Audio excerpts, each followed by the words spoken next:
Hello বন্ধু, তোমাদের সবাইকে সুরজিৎ মান্না ক্রিয়েশনস চ্যানেলের পক্ষ থেকে সুস্বাগতম। আশা করি তোমরা সকলে ভালো আছো। আমি তোমাদের জন্য এই ভিডিওটিতে তুলে ধরছি 2024 সালের ফাইনাল পরীক্ষা অর্থাৎ থার্ড সাবমিট ইভ্যালুয়েশন তথা তৃতীয় পর্যায়ক্রমিক মূল্যায়ন তথা থার্ড ইউনিট টেস্টের জন্য ক্লাস 5 তথা পঞ্চম শ্রেণীর পরিবেশ বিদ্যা এই বিষয়ের একটি প্রশ্নপত্রের সেটের আলোচনা করছি। তার আগে তোমাদের কাছে অনুরোধ, তোমরা ভিডিওটি না টেনে পুরোটা দেখো। ভিডিওটি কেমন হলো কমেন্ট করে জানাই, ভিডিওটিতে লাইক দাও এবং শেয়ার করো।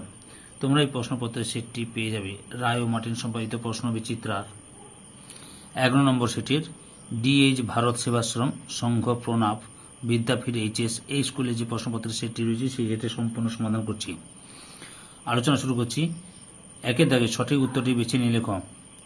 প্রথম প্রশ্নটি হচ্ছে, একটি পরিবেশ বান্ধব পরিবহন হলো লরি, সাইকেল, স্কুটার, বাস। সঠিক উত্তরটির অপশান খতে সাইকেল। 1.2 দাগে প্রথম কাগজ তৈরি হয় ভারতে, চীনে, জাপানে, জার্মানিতে। সঠিক উত্তরটির অপশান খতে চীনে। 1.3 দাগে সূর্য থেকে পৃথিবীতে আলো আসতে সময় লাগে প্রায় 5 মিনিট, 7 মিনিট, 8 মিনিট, 1 মিনিট। সঠিক উত্তরটির অপশান খতে 8 মিনিট। পরের প্রশ্ন 1.4 দাগে তুবড়ি বানাতে লাগে কয়লা, কাঠকয়লা, কাঠের গুঁড়ি, পেট্রোল। সঠিক উত্তরটির অপশান ক্ষয়ে কাঠকয়লা। 1.5 দাগে ভূমিকম্পের দেশ বলা হয় ভারতকে, জাপানকে, চীনকে, নেপালকে। সঠিক উত্তরটি হল অপশান খতে জাপানকে। 1.6 দাগে কলকাতায় রিক্সা আসে 1914 সালে, 1905 সালে, 1900 সালে, 1920 সালে। সঠিক উত্তরটি হল অপশান গতে 1900 সালে। 2 দাগে শূন্যস্থান পূরণ করো যে কোনো 5টি। জলবিদ্যুৎ কেন্দ্রে মস্ত পাখার মতো যন্ত্রটিকে ড্যাশ বলে। উত্তরটি হল টারবাইন বলে। টারবাইন। 2.2 দাগে ড্যাশ বছরের কমে মেয়েদের বিয়ে দেওয়া দণ্ডনীয় অপরাধ। 18 বছরের বয়স 18। তারপরে রয়েছে 2.4 দাগে পৃথিবীর দ্বিতীয় নিকটতম নক্ষত্র হল dash Proxima Centauri. Proxima Centauri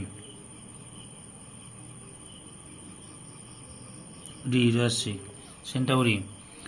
তারপরে 2.5 দাগে স্বাধীন ভারতের সংবিধান রচনা করেছিলেন dash B.R.. Ambedkar. B.R.. Ambedkar.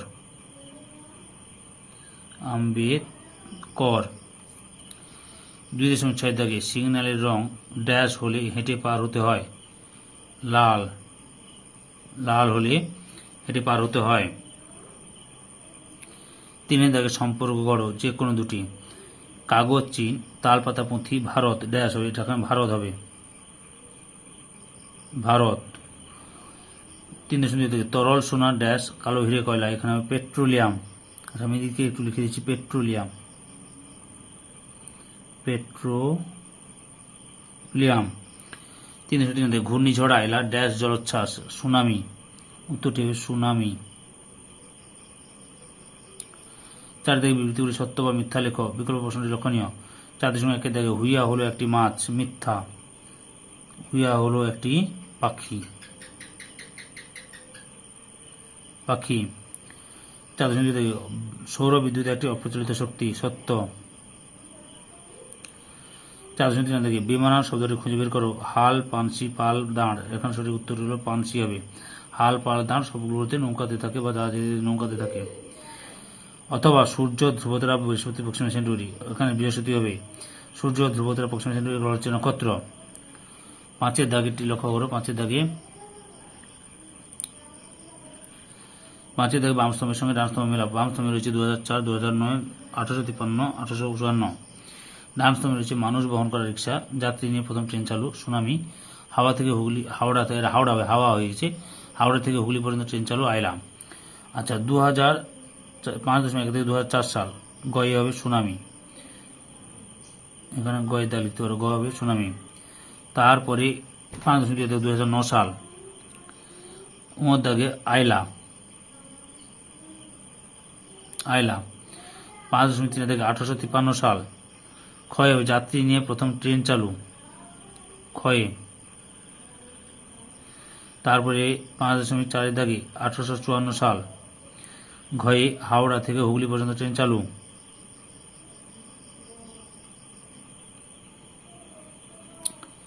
এরপরে 6 দাগে নিচের প্রশ্নগুলির পূর্ণ বাক্যে উত্তর দেওয়া যে কোনো 5টি। 6.1 দাগে ছোট গির্জাকে কি বলে? ছোট গির্জাকে চার্চ বলে, চার্চ বলা হয়। 6.2 থাকি গৌণ জোয়ারের কত সময় পরে মুখ্য জোয়ার হয়? গৌণ জোয়ারের উত্তরে 12 ঘন্টা 26 মিনিট পর। 12 ঘন্টা 26 মিনিট 26 মিনিট পরে। তারপরে 6.3 থেকে বনে থাকে বাঘ কার লেখা? রবীন্দ্রনাথ ঠাকুরের লেখা। নাথ ঠাকুর। 6.4 থেকে ডিবিসি এর পুরো নাম কি? Damodar valley corporation. Damodar valley corporation. Damodar valley corporation. 6.5 থেকে জেলের শিশুদের সরকারি কি ছাপ থাকে? এফপিও ছাপ থাকে। 6.6 থেকে পশ্চিমবঙ্গের প্রধান খনিজ সম্পদ কি? উত্তরটি হল কয়লা। 6.7 থেকে ঘুনি কি কাজে লাগে? মাছ ধরার কাজে লাগে। মাছ ধরার কাজে লাগে। 6.8 থেকে পথের পাঁচালী বইটি কার লেখা? বিভূতিভূষণ বন্দ্যোপাধ্যায়। বিভূতিভূষণ বন্দ্যোপাধ্যায়। 7 থেকে নিচের প্রশ্নগুলির সংক্ষিপ্ত উত্তর দাও, যে কোনো 5টি। 7.1 থেকে সরু লাইনের উপর ট্রেন যেতে যেতে লাইন থেকে পড়ে যায় না কেন? উত্তর, ট্রেনের দুদিকের চাকার ভিতরের দিকে খাঁজ থাকে, তাই চাকাগুলি কোনো দিকেই লাইন থেকে সরতে পারে না, ফলে ট্রেন লাইন থেকে পড়ে যায় না। 7.2 থেকে হড়পা বান কাকে বলে? উত্তর, পার্বত্য অঞ্চলের নদীগুলি নুড়ি পাথর জমে অগভীর হয়ে গেছে, ফলে হঠাৎ প্রচুর বৃষ্টি হলে নদী অত জল বয়ে নিয়ে যেতে পারে না। তখন নদীর দুকুল ছাপিয়ে বিশাল জলপ্রবাহ সব কিছু ধুয়ে নিয়ে নিচের দিকে নামতে থাকে, একে হড়পা বান বলে। 7.3 থেকে সমাজ ভিত্তিক বন কাকে বলে? কোনো অঞ্চলে অব্যবহৃত পতিত ও অনুর্বর জমিতে যখন সামাজিক কল্যাণের উদ্দেশ্যে গাছ লাগানো হয় তখন তাকে সমাজভিত্তিক বন বলা হয়। 7.4 থেকে খালি চোখে সূর্যগ্রহণ দেখা উচিত নয় কেন? উত্তর, সূর্যগ্রহণের সময় অত্যন্ত তেজস্ক্রিয় ক্ষতিকারক রশ্মি নির্গত হয় যা চোখের রেটিনার ক্ষতি করে, এমনকি আমাদের বন্ধ পর্যন্ত করে দিতে পারে। এই কারণে খালি চোখে সূর্যগ্রহণ দেখতে নেই। তাহলে দেখতে হলে আমরা কিভাবে দেখব? কালো চশমা পরে দেখব। সূর্যগ্রহণ দেখতে হলে কালো চশমা পরে দেখব।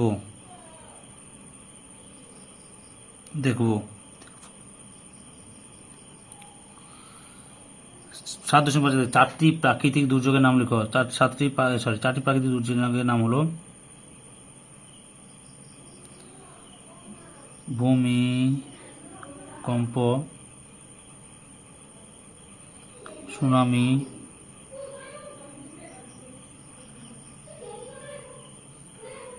ঘূর্ণিঝড়, বন্যা ইত্যাদি। 7.6 স্বাস্থ্য ভালো করার দুটি উপায় কি কি? উত্তর, মানব জীবনে স্বাস্থ্য হলো অমূল্য সম্পদ, সুতরাং স্বাস্থ্য ভালো রাখতে গেলে আমাদের কতগুলি করণীয় দিক রয়েছে, সেগুলি হলো শরীরের যত্ন নেওয়া, ব্যক্তিগত পরিচ্ছন্নতা স্বাস্থ্য রক্ষার একটি গুরুত্বপূর্ণ দিক। আমাদের উচিত দেহের অঙ্গ প্রত্যঙ্গের যত্ন নেওয়া এবং সর্বদা পরিষ্কার পরিচ্ছন্নতা রাখা বজায় রাখা, এমনকি শরীর সুস্থ ও স্বাভাবিকভাবে রাখার জন্য নিয়মিত খাওয়া, জলপান করা, শাকসবজি খাওয়া, খেলাধুলা করা, শরীরচর্চা করা, যেমন দৌড়তে হবে, সাঁতার কাটতে হবে এবং নিয়মিত যোগাব্যায়াম করতে হবে। 7.7 থেকে বাল্য বিবাহের কোনো ঘটনা তুমি জানতে পারলে কোথায় কোথায় অভিযোগ জানাতে পারবে? বাল্য বিবাহের ঘটনা জানতে পারলে বিদ্যালয় শিক্ষক শিক্ষিকা, সমষ্টি উন্নয়ন আধিকারিক বা বিডিও ও পুলিশকে জানানো উচিত। 8 দাগে নিচের প্রশ্নগুলির সংক্ষিপ্ত উত্তর দাও, যে কোনো 5টি। 8.1 বন থেকে পাই এরূপ 3টি জিনিসের নাম সহ একটি করে ব্যবহার লেখো। 1 নম্বরে কাঠ। বিভিন্ন গাছের কাঠ থেকে দরজা, জানালা, টেবিল, চেয়ার ইত্যাদি আসবাবপত্র তৈরি হয়। ওষুধ। গাছের পাতা লতা থেকে ওষুধ তৈরি হয় যা বিভিন্ন রোগ নিরাময়ে সাহায্য করে। কাগজ। গাছের পাতা থেকে বিভিন্ন উপায়ে কাগজ তৈরি হয়, যা লেখা, বই ছাপার কাজে ব্যবহার হয়। 8.2 থেকে শিশুদের 6টি মৌলিক অধিকার লেখো। শিশুদের অবশ্য প্রয়োজনীয় অধিকারগুলি হল বেঁচে থাকার অধিকার, খাদ্য ও পানীয় জল পাওয়ার অধিকার, স্বাস্থ্য ভালো রাখা, অসুখ হলে চিকিৎসা পাওয়ার অধিকার, অবৈতনিক বাধ্যতামূলক শিক্ষা লাভের অধিকার, নিজের নাম পরিচয় জানা ও প্রকাশ করার অধিকার, নিজের মত প্রকাশ ও আলোচনার স্বাধীনতা, মারধর ও মানসিক পীড়ন থেকে সুরক্ষার অধিকার প্রভৃতি। 8.3 থেকে অ্যাসিড বৃষ্টির প্রভাবগুলি লেখো। উত্তর: অ্যাসিড বৃষ্টির প্রভাব: 1 নম্বরে মানুষের ত্বকের রোগ দেখা যায়। 2 নম্বরে চুনাপাথর বা মার্বেল দিয়ে তৈরি সৌধ বা স্থাপত্যের ক্ষয় হয়, উজ্জ্বলতার হ্রাস পায়, স্টোন ক্যান্সার দেখা যায়। 3 নম্বরে গাছের পাতা কালো হয়ে যায়, যার ফলে অঙ্কুরোদ্গম ব্যাহত হয়। মাটির উর্বরতা হ্রাস পায়, পুকুর হ্রদের জল আম্লিক হয়ে জলজ প্রাণী মারা যায়। একটি জলবিদ্যুৎ কেন্দ্রের নাম লেখো। ঝালং জলবিদ্যুৎ কেন্দ্র। 8.4 থেকে যেখানে বেশি ভূমিকম্প হয় সেখানকার মানুষ কাঠের বাড়িতে থাকে কেন? ভূমিকম্প প্রবণ অঞ্চলের মানুষ কাঠের তৈরি বাড়িতে থাকে কারণ 1 নম্বরে কাঠের বাড়ি ভাঙে কম, ভাঙলেও ঘরের জিনিসপত্র ভাঙার সম্ভাবনা কম। কাঠের বাড়িতে জীবনহানির সম্ভাবনা কম, বাড়ি ভাঙার পরেও সেই কাঠ দিয়ে আবার নতুন বাড়ি বানানো যায়। চাঁদের কক্ষপথ কাকে বলে? উত্তর: যে উপবৃত্তাকার পথ ধরে চাঁদ পৃথিবীর চারিদিকে ঘুরতে থাকে তাকে চাঁদের কক্ষপথ বলে। কক্ষপথের একটি চিত্র অঙ্কন করে চিহ্নিত করো। তোমরা কক্ষপথের এই ছবিটা আঁকবে, এটা আঁকবে, এটা আঁকলে হবে এটা পৃথিবীর কক্ষপথ, বুঝতে পেরেছ? এটাও আঁকতে পারো, চাঁদের কক্ষপথ এটা, চাঁদের কক্ষপথ আর পৃথিবীর কক্ষপথ হচ্ছে এটা উপবৃত্তাকার, সব কক্ষপথই উপবৃত্তাকার। ওকে, এই ছবিটা আঁকবে। এই ভিডিও লাস্ট প্রশ্ন 8.6 দাগে সূর্যগ্রহণের একটি চিত্র অঙ্কন করে পূর্ণগ্রাস ও খণ্ডগ্রাস সূর্যগ্রহণ বুঝিয়ে দাও। তোমরা এই দুটি ছবি আঁকবে, এই ছবিটা আঁকবে খণ্ডগ্রাস সূর্যগ্রহণ, তারপরে এই ছবিটা আঁকবে পূর্ণগ্রাস সূর্যগ্রহণ, বুঝতে পেরেছ? এই দুটো ছবি স্ক্রিনশট নিয়ে নাও, স্ক্রিনশট নিয়ে বাড়িতে প্র্যাকটিস করবে। ওকে, এবার দেখো একসঙ্গে ছবিটা এবং লেখাটাও দেখতে পাচ্ছ। চিত্র ক মানে কয়ের ব্যাখ্যা, যে ক